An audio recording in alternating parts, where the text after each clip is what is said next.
Once you've got your soap pump pot glazed and fired and completed, you can go ahead and assemble it into a soap pump.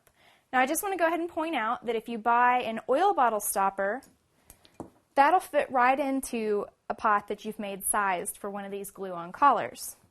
So it can be either or, depending on what you want. Now, in order to assemble the soap pump, you're going to need a really good contact glue, something that's going to hold really well. You can go to your hardware store and ask the guys there what would be the best. But no matter how good your glue is, it's going to be very important to take your piece and scratch it up a bit.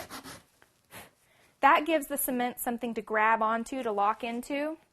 The top of your piece, because it's glaze and it's glass, is very slick. So you definitely need to get that scratched up so that the contact adhesive will adhere to that.